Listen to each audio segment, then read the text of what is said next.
아트코리아 방송 작가들을 위해서 우리 지아트 고리들 대표께서 네. 우리 작가들을 후원해 주시면 진심으로 감사드립니다.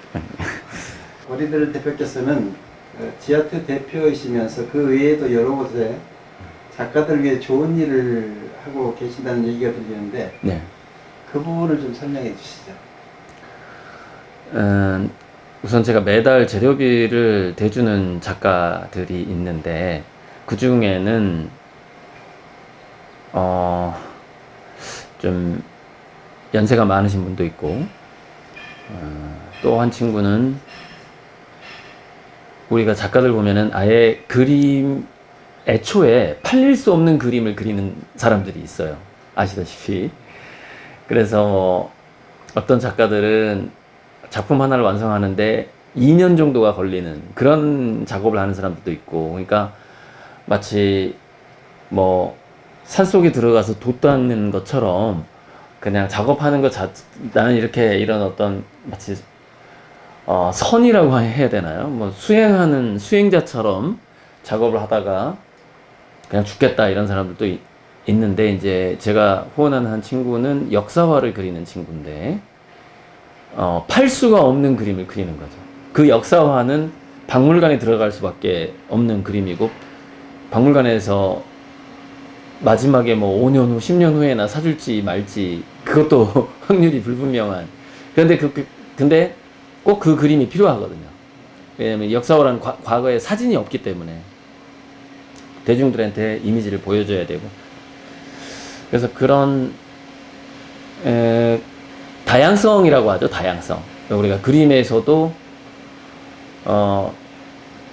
각종 컬러가 다양하듯이 역시 그 판매 방식도 다양할 수도 있는 거고 금액도 다양하고, 그 다양성이라는 것이 이제 제가 생각하는 예술의 기본 요건이고, 그리고 그것이 다양성이 이제 그 최재천이라고 그 생태 연구하시는 분이 얘기하는데 다양성이 면역력이다라는 얘기를 합니다. 예. 그래서 뭐 공생관계, 다양성에 의한 공생에 의해서 지금까지 이 생명체들이 유지되고 있다라는 것이죠. 물론 그 중에 멸종도 하기도 하고 뭐 이렇게 하죠. 마찬가지로 예술의 건강함이라는 것도 그 예술의 다양성인데, 그 예술의 다양성을 유지하는 것이 첫째 기본이고, 그리고 나서 두 번째로 생각한다면 한국 미술의 어떤 위상을 높이는 것이 이제 그 다음 두 번째 순서로 갈 거라고 생각을 합니다. 그러니까 다양성을 통한 좀 더 행복해지는, 그리고 좀 더 수많은 사람들이 예술을 즐길 수 있는, 예를 들어 아마추어가 취미생이 처음에 그림을 그렸다 그러면은 그 사람은 평생 그림을 못 팔 수도 있어요. 그러니까 그림을 일찍 시작한 사람이든 전공한 사람이든 비전공자든 간에 그런 어떤 다양성을 기반한 행복이 어떤 제 기부의 기본적인 목표 방향성이다. 그렇게 대답하고 싶습니다. 지금까지 지아트를 운영해 오시면서 지아트 이사든 작가의 기업인들이 같이 하는 단체를 운영 또는 후원하고 계신데요. 이를 시작하게 되신 동기를 한 말씀 해주세요. 좀 전에 얘기한 거하고 이제 또 이제 연결선상에 있네요. 동기라는 거는 대략 지아트 같은 경우에는 제 생각에는 15년 된 것 같아요. 지금까지 그 출발한 역사가. 그 고한석 대표라고 제 친삼촌인데, 그 고한석 대표가 대학을 졸업하고 처음에 뭘 했냐면은 공공벽화를 했어요. 그러니까 이거는 잘 모르시는 분들이 많을 텐데 공공벽화 사업을 했습니다. 그러니까 주차장이든 이렇게 건물이든 간에 그러니까 갖다 거는 게 아니라 거기서 직접 그리는 공공벽화 사업을 하면서, 아마 이제 직접 인터뷰를 해봐야 되겠지만 아마 그 고한석 그 대표, 저랑 지아트 공동 대표인데, 사업가들과의 그 협업을 굉장히 할 수밖에 없는, 건물주도 만나야 되고 거기 뭐 건축업자도 만나야 되고 그 공공 벽화를 한다는 일이 보통 일이 아니거든요. 그래서 그 사업을 서울대 건축학과 어떤 선배랑 같이 꽤 오랫동안 했어요. 그 미술가가 그 건축학과 선배가 제가 알기로는 미술하고 건축을 둘 다 전공한 선배로 알고 있는데,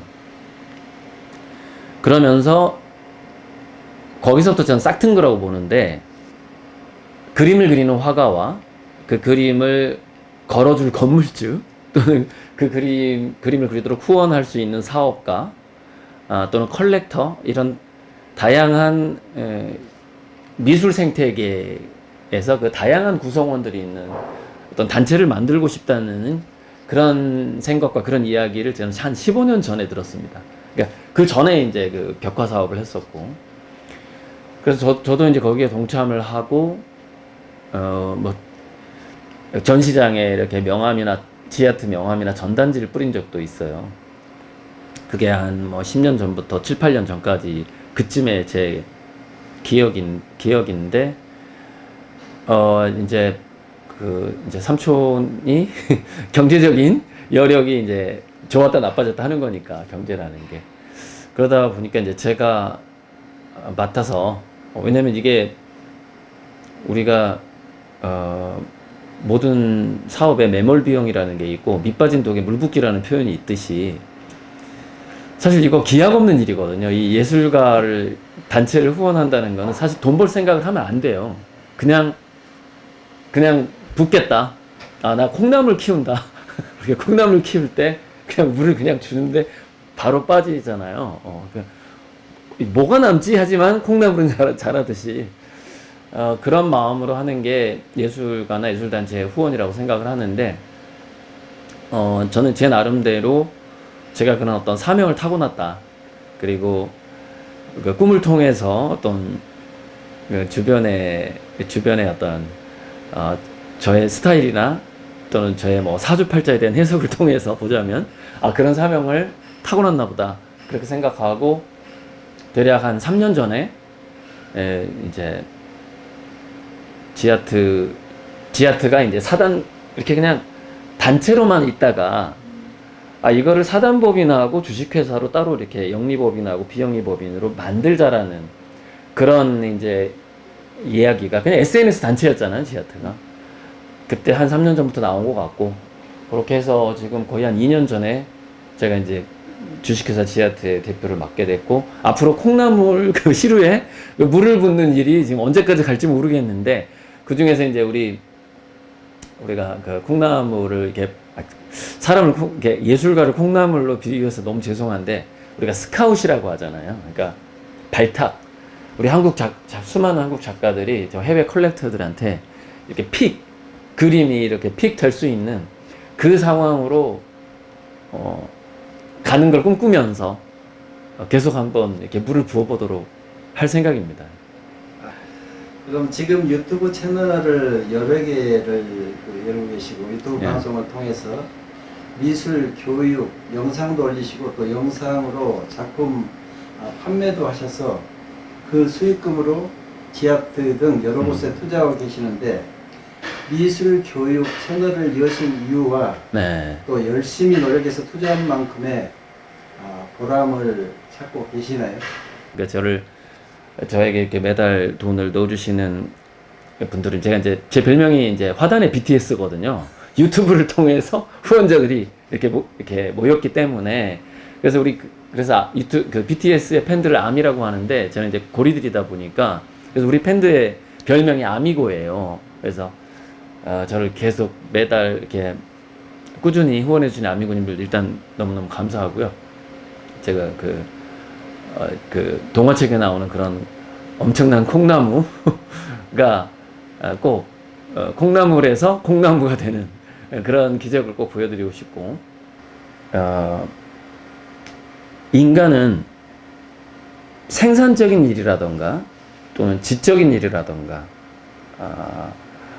뭐 기능적인 일이라던가 해서 이렇게 소외되고 그 직장에서 물러날 수밖에 없는, 그게 본격적으로 시작하는 게 딱 3년 남았다는 거예요. 3년.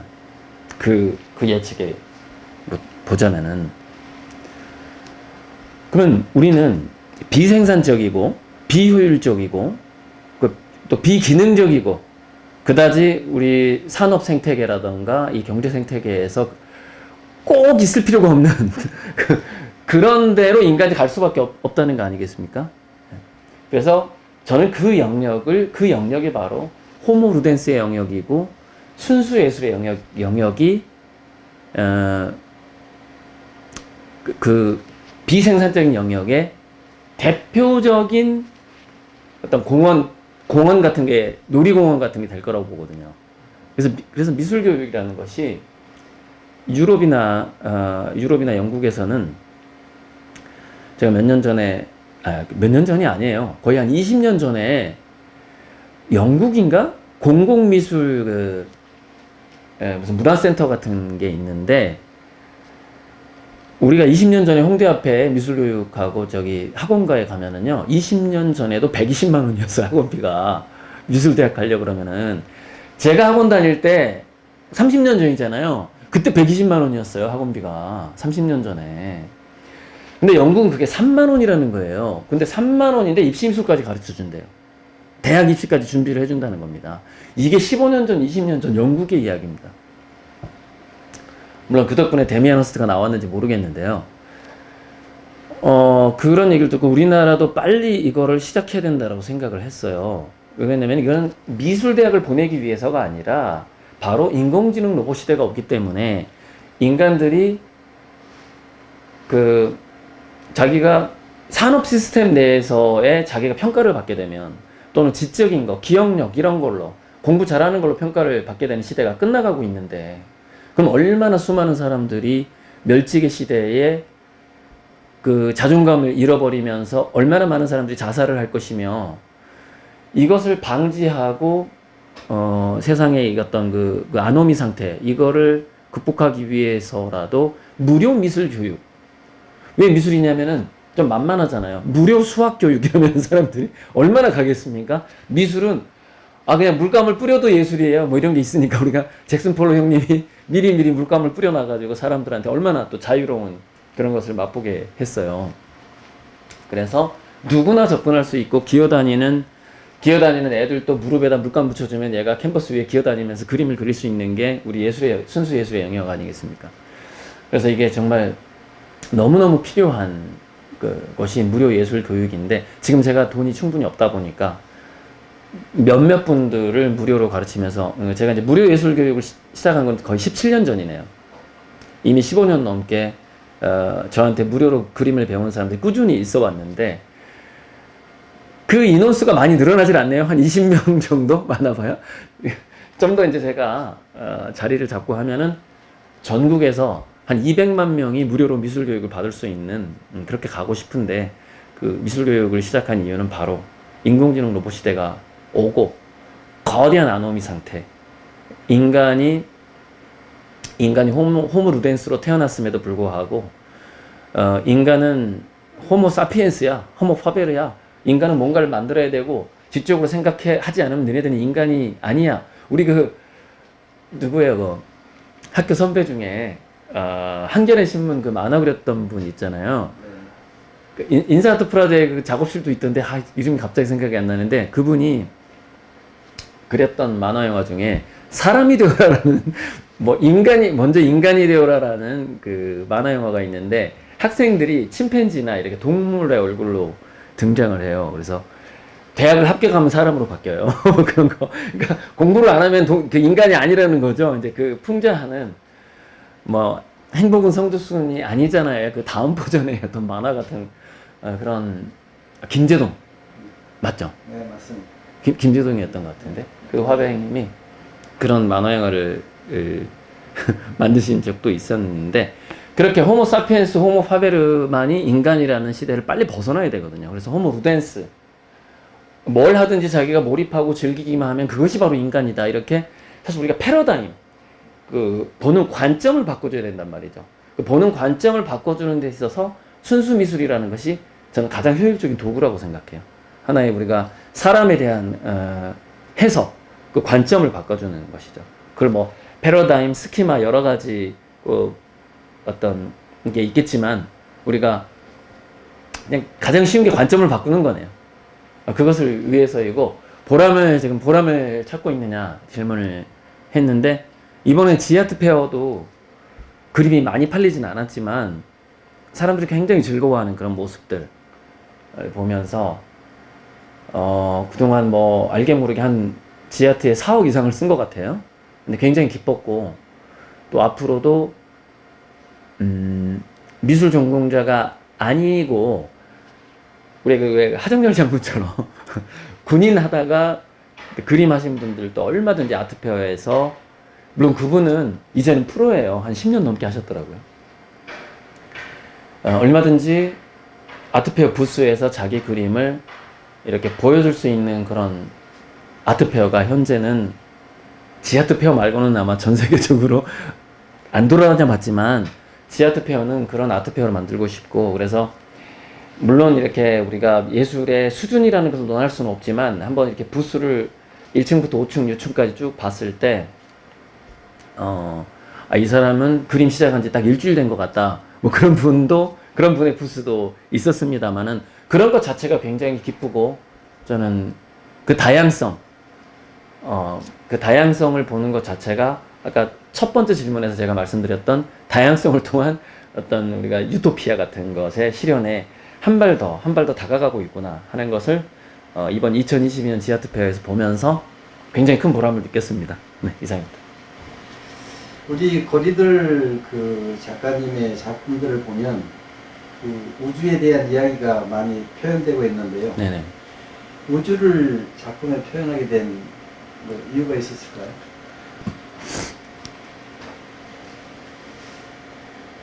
제가 우주에 대해서 관심을 갖게 된 거는, 기본적으로는 저는 TV가 없는 시골에서 태어났잖아요. 그리고 하루에 버스가 2번 다니는 농촌이었어요. 일단 별 볼 일이 많았다고 저는 생각합니다. 어려서부터. 별을 볼 일이 많았다. 그래서 달과 별이 굉장히 이제, 백남준도 왜 달이 최초의 미디어 아트인가? 뭐 이렇게 비디오 아트다. 달이. 모든 전 세계인이 그 달이 최초의 그 모니터다. 그런 얘기를 백남준 선생님도 한글로 알고 있는데, 누구나 다 공통적으로 볼 수 있는 그 달과 별인데, 그것을 이제 70년대 초에 농촌에서, 그때는 공해가 없었겠죠. 정말 많이 봐왔었고, 그 다음에는 이제 어렸을 때 전설이, 우리 마을은 기독교나 불교가 없었어요. 거기에는 어떤 종교가 있었냐면 칠성신앙하고 미륵신앙만 있었어요.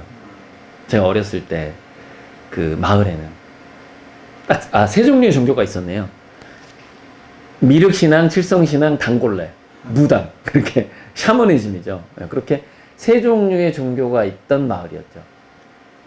그래서 북두칠성을 신으로 알고 저는 자랐어요, 어렸을 때. 저 칠성님이 신이라는 거예요, 북두칠성이. 그러다가 이제 초등학교 5학년 때 광주로 이사를 가면서 그때부터 교회를 다니기 시작했죠. 그러니까 저는 별하고 하나님이 거의 동급이 된 거예요. 그때부터 이제 머릿속에서 혼란하죠.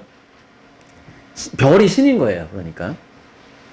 그런 배경도 있었고, 또 그다음에 이제 그 아버님이 월남전에서 일찍 전사를 하시면서 사후의 세계에 대한 궁금증이 있었고, 그러면 그 어느 별이 저기 사후의 세계인가, 또 별이라는 것이 또 이제 어떤 영혼의 세계하고 또 연결이 되기 시작하고, 자연스럽게 우주에 대한 관심이 많아졌고, 그리고 이제 생과 사, 우리가 그 고갱도 우리는 어디에서 와서 뭐 어디로 가는가 이런 그림을 그리고 김환기 선생도 마찬가지였고, 그렇게 별이 곧 신이라는 그런 착각을 일으키는 그런 어린 시절이 있었고, 또 이제 조금 전에 얘기했다시피 그 사후의 세계에 대한, 아버님 유복자로 태어났기 때문에 사후의 세계에 대한 궁금증이 자연스럽게 별나라에 대한 관심도로 이어지게 되고, 그러다 보니까 또 이제 15세 이후에 이제 독서를 시작하면서 우주의 원리 같은 거를, 우주의 원리를 물리학, 천문학을 이제 접하게 되잖아요. 그러면 이제 결국 결국 인간들이 별로부터 왔다라는 것을 별먼지다, 스타더스트라고 하는데, 인간들이 스타더스트라는 그런 것을 또 물리천문학에서 또 알게 되고, 그러면서 그림을 통해서 마치 우리가 공부할 때 메모장처럼, 메모장, 또는 제가 뭐 중학교 때 우리 그 당시에는 영어로는 치팅이라고 그러는데 컨닝 페이퍼를 작성해 본 적이 있거든요. 근데 컨닝을 했다기보다는 이제 저는 컨닝 페이퍼를 작성하면은 그걸 다 외워버리는 스타일이라 시험 볼 때 그걸 볼 필요가 없는 약간, 그래서 작성하면서 외우니까 그랬던 기억이 나는데, 요약하고 싶은 거죠. 자기가 그동안 생각해왔던 거하고 공부했던 것을 요약을 하고 싶은데 우리가 말로 표현할 수 없는 것들이 생기잖아요. 이렇게 워드만으로 이렇게 타자치듯이 요약될 수 없는 그 엄청난 그 어떤 오묘한 세계들이 있단 말이죠. 어쩌면 그런 오묘한 세계에 대한 세계를 표현하고자 하는 갈망, 그것이 우리가 사람들을 화가로 만들어내는 것 같아요. 말로 다 표현할 수 없는 거를 나는 좀 정리 좀 하고 싶어, 이거를. 예, 정리하고 싶고 느껴보고 싶고 또 내가 말로 표현할 수 없는 것을 사람들한테 전달하고 싶어, 뭐 이런 것이죠. 근데 참 이번 이거 질문이 뭐였죠? 우주. 우주를 왜? 맞아. 그림 얘기하는 게 맞네요. 네. 그러다 보니까 지금 제가 그리고 있는 게 일명 양자역학, 양자물리학에서 확률 붕괴 순간이라고 그래가지고 이 우주가 무한한 확률적 세계, 파동의 세계로 존재하다가 어떤 관찰자가 등장할 때만 입자로 보여준다 이거예요. 구체적인 걸 보여준다라는 것이거든요. 우리가 이제 사람들이 잘 모르는 것이 토이스토리라는 영화가 있어요. 우리가 인형들을 볼 때는 인형들이 죽어 있지만 문 닫고 나가면 인형들이 살아서 움직인다는 거예요. 그러니까 토이스토리는 정반대인데, 토이스토리라는 영화는 뭐냐면은 인형들이 원래 살아있는데 살아있어서 굉장히 활동하는 애들인데 사람이 볼 때만 죽어 있다는 설정이거든요. 이게 그 양자물리학에서 관찰자 효과를 정반대로 해석한 거예요. 그래서 그걸 아주 재밌게 풀어낸 거죠. 근데 마찬가지예요. 이 우주는 고정돼 있지 않고 굉장히 가능성이 풍부한 확률로서 존재한다. 그래서 무수한 우주가 이미 선택되어질 준비를 하면서 이렇게 살아있다. 그것을 우리가 관찰하는 순간 하나의 우주가 선택되어진다. 이것이 이제 관찰자 효과고 평행우주론이라는 거예요. 토이스토리에서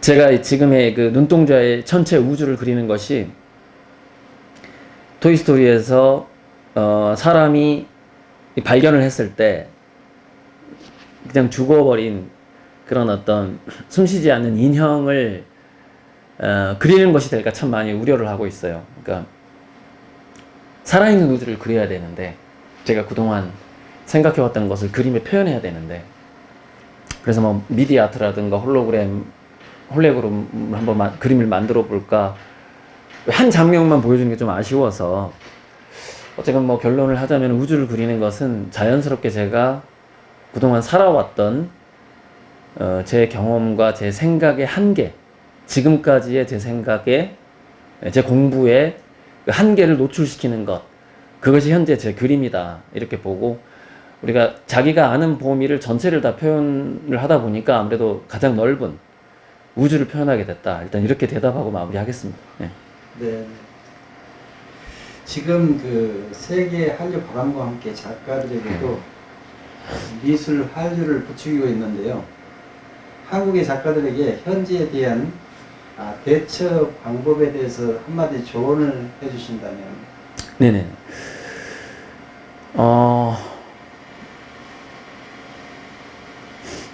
우리가 이제 화가들이 인사동이 예전에 미술 전공자들이 참 많이 전시를 했던 곳이었거든요. 그러다가 재료비가 올라서인지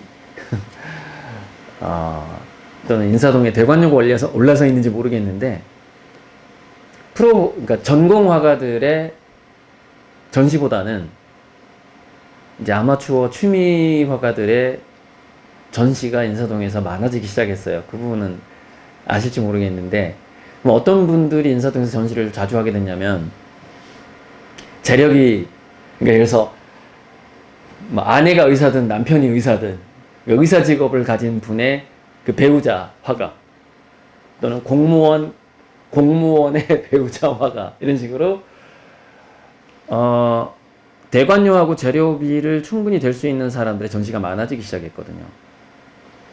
그만큼 예전에도 이중섭 때도 우리가 정말 그 담배를 싸던 그 은박지에다 그림을 그렸던 분인데 그게 지금도 계속되고 있는 것 같아요.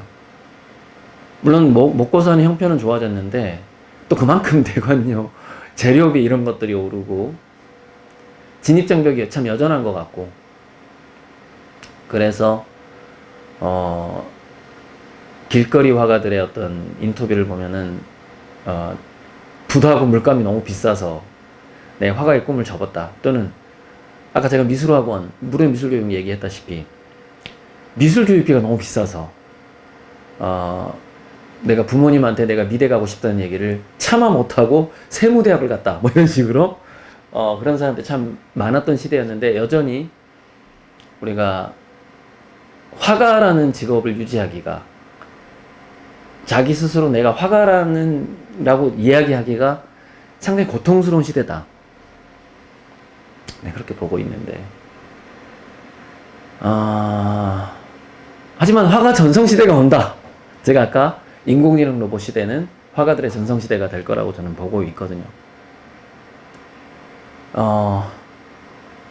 뿐만 아니라 우리가 반도체가 또는 금이 또는 자동차가 고급 자동차가 우리가 부의 상징인 시대에서 그런 것들이 인공지능 로봇에 의해서 자동 생산화되고 이렇게 하다 보면은 그런 것들이 어떤 부와 성공의 상징이 아니라 자기가 그림을 보는 안목이 나는 이 정도다. 예를 들어서 아무 경력도 없는 화가들의 화가를 내가 후원해서 이만큼 그 사람이 성공했다. 그것 자체가 그 그림을 보는 안목 자체가 자기가 인간으로서 얼마나 성숙을 했고 문화적인 어떤 자부심으로 연결이 되고 또 부자로서도 어떤 고급 외제차나 고급 빌라가 아니라 그런 그림을 이미 이제 그런 시대가 오긴 했지만요. 지금 현재는 상류층들에게 좀 통하는 일이긴 하지만 내가 거실에 피카소 그림을 걸었다. 이거 하나면 딱 좀 끝나는 그런 시대이긴 하죠.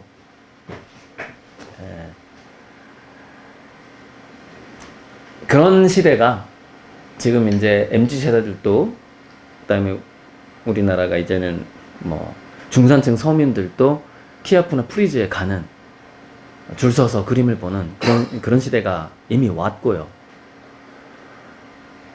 그래서 여전히 이제 화가라는 이름을 유지하기가 어렵다는 거 잘 알고 있고요. 저도 그런 뭐 30년 동안 저도 어려웠습니다. 미술대학을 들어갈 때도 어려웠지만 다닐 때도 늘 재료비가 부족했고 미대를 졸업하고 나서도 대략 10년 정도는 붓을 들 수가 없었어요. 재료비도 없었고 화실도 없었기 때문에 그런 걸 잘 알기 때문에 또 제가 이제 이렇게 조금씩 후원을 넓혀가고 있는 것이고 하지만 새벽이 멀지 않았다. 그래서 잘 견디셔야 되고 지금 화가가 되려고 고민하신 분들 고민하지 말고 바로 화가가 되시길 바라고 취미로라도 뭐 가시고 아트 딜러가 됐든 큐레이터가 됐든 도슨트가 됐든 자기는 손재주가 없어서 그냥 감상자나 평가자로만 남아있는 사람들도 걱정하지 마시고 한번 붓을 들어보기를 바라고 또 조금의 여유만 있더라도 가정주부든 학생이든 뭐 이공계 학생이든 뭐 세무대학을 다니는 학생이든 간에 우리가 한국인들이 뭐 전 세계까지는 아직 모르겠고 뭐 아프리카 뭐 이렇게까지는 확대할 수는 없는 부분이고, 우리 한국 정도의 선진국이라면 모든 사람들이, 전 국민이 그림이라는 것으로 소통할 수 있는, 붓을 들고 최소한 화가의 흉내라도 내볼 수 있는 그런 국가가 돼야 하는데, 실은 화가들에게는 잘 견디라고 말을 해드리고 싶고, 우리 정치인들이라든가 기업가들, 한국을 선진국으로 만드는 데 있어서 그동안 기여해왔던 분들, 그리고 세금을 꾸준히 내고 있는 분들에게 우리나라가 전 국민이 미술을 즐길 수 있는 그런 나라가 될 수 있도록 좀 더 관심을 가져주시고, 또 돈도 많이 써주시고, 정책을 문화 다양성에 꼭 맞춰주셨으면 감사하겠습니다. 이상입니다. 자, 마지막으로 네. 우리 고리들 대표 본인 소개를 한번 해주시고요. 그리고 저희 아트코리아 방송에 활동하고 계신 작가가 45,000명입니다. 아, 네. 그 작가분들에게도 한 말씀 해주시고, 또 지아트 회원들 25,000명의 지아트 전세계 회원들에게도 격려의 말씀으로 마무리하겠습니다. 네. 자기 자신에 대해서 늘 고민하고 있는, 그림을 그리는 화가 고리들입니다. 제 정체성, 우리 인간은 인생의 미완성이라고 하듯이 누구나 다 자기 정체성의 완성을 향해서 가지만 결국 자기 자신이 누군지 모르고 죽는다고 생각합니다. 하지만은 한 가지를 역사에 기록된 것이, 자기 일기장에 기록된 것이, 또는 역사에 기록된 것이 결국엔 그 자아로서 평가받을 수밖에 없는 것인데, 그래서 부끄럽지 않고 후회가 전혀 없지는 않겠지만은, 뭐 부끄러움이 또 전혀 없는 건 아니겠지만은, 그렇게 저의 그 재능을, 그 신으로부터 부여받은 그 재능을 가지고서 지금 제가 할 수 있는 일을 열심히 하고 있는데요. 그 아트코리아 회원님들하고 지아트 회원님들이 상당히 많이 겹칠 것 같다는 생각이 듭니다. 한 1, 2만 명 정도는 겹치지 않을까 싶은데요. 10,000명 정도는. 예.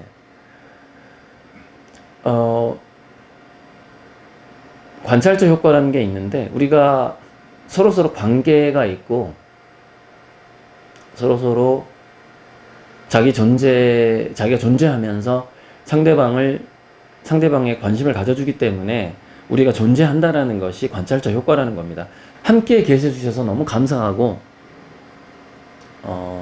조금이라도 더 제가 느끼는 그 어떤 사명, 그 예술가들을 도우면서 그 다양성을 기반으로 한, 압축적으로 표현하자면 그 유토피아의 건설이라고 하죠.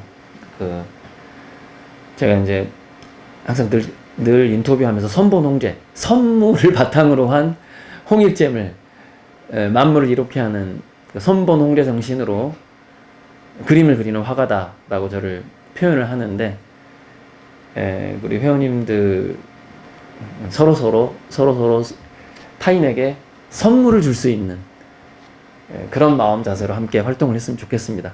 이상입니다. 아트코리아 방송이 추구하는 문화예술인 작가를 지원하는 방송, 그리고 고리들 대표가 봉사로 일관해온 그 정신이 계속해서 같이 함께 하시길 바라겠습니다. 인터뷰 초청 감사합니다. 감사합니다. 네.